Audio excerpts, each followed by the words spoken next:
More Gospel, chapter 24, Judgment. At dawn, he appeared again in the temple courts, where all the people gathered around him, and he sat down to teach them. The teachers of the law and the Pharisees brought in a woman caught in adultery. They made her stand before the group and said to Jesus, "Teacher, this woman was caught in the act of adultery.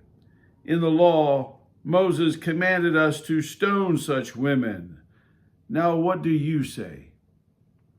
They were using this question as a trap in order to have a basis for accusing him.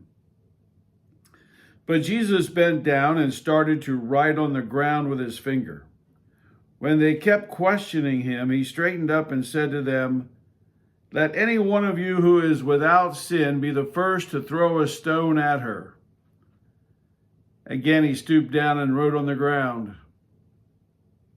At this, those who heard began to go away, one at a time, the older ones first, until only Jesus was left with the woman still standing there. Jesus straightened up and asked her, "Woman, where are they? Has no one condemned you?" "No one, sir," she said. "Then neither do I condemn you," Jesus declared. "Go now and leave your life of sin." John chapter 8, verses 2 through 11. Our society has lost its sense of sin. The concept of sin has been replaced by lifestyle or choice or illness. About the only sin today is being intolerant of others' sins. When someone speaks out against the immorality of abortion or homosexuality, you can be sure that there will be a flood of hatred heaped upon them. "How dare you judge me?" Or, "Who are you to judge?" are common refrains. Jesus teaches us to love the sinner but hate the sin. He forgives the adulteress but tells her not to sin again. Sin is bad for us. That's why God forbids it. He wants abundant life for us, and sin brings death. Accordingly, we should hate sin and avoid it as much as possible. A person needs to know what is a sin so that he can avoid it. How can someone know what is sinful? God has told us through the church and the Bible.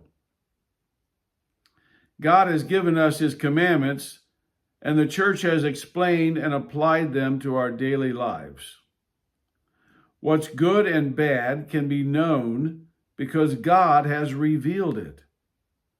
That is the basis for passing judgment. What's being judged is actions, not persons. No one can pass judgment on the state of someone else's soul. Only God can do that. That's what Jesus meant when he said not to judge lest you be judged. We can't judge people, but we must judge actions. God has revealed to mankind that certain actions are wrong, and it's our duty to judge according to God's wisdom, not our own. Ohio used to have a Mrs. Ohio contest, and a woman from my small county won the title. Her beauty caught the attention of Playboy magazine, and they paid her a large sum of money for a nude photo spread. The local newspaper picked up on this story, and they printed several flattering front-page stories and interviews about her achievements and how she was a role model for younger women. A number of letters to the editor appeared in the paper, which were critical of her pornographic behavior and of the newspaper promoting this sinful behavior. Eventually, the woman herself wrote a letter to the editor, and she quoted Jesus. "Stop judging others." She said that no one had the right to judge her. This was a classic example of how people misunderstand the concept of judgment. No one had judged her soul. They didn't say that she was damned. All the editorial letters condemned her pornographic behavior, not her.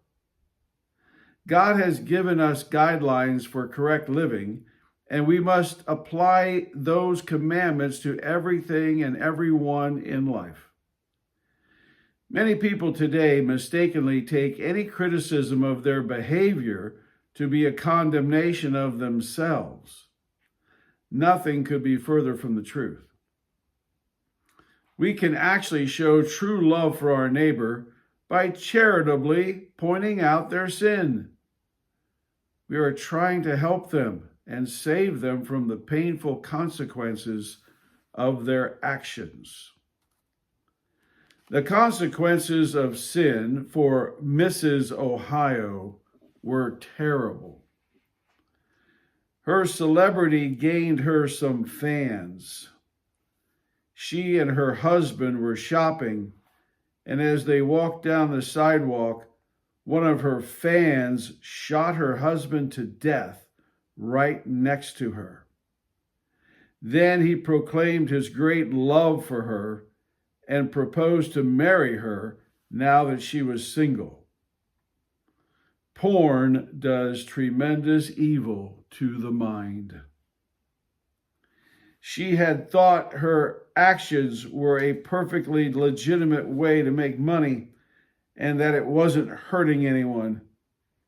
The truth of the matter was very different.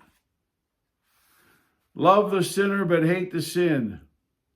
In that sentence, there are two imperatives, and we must always strive to do them both.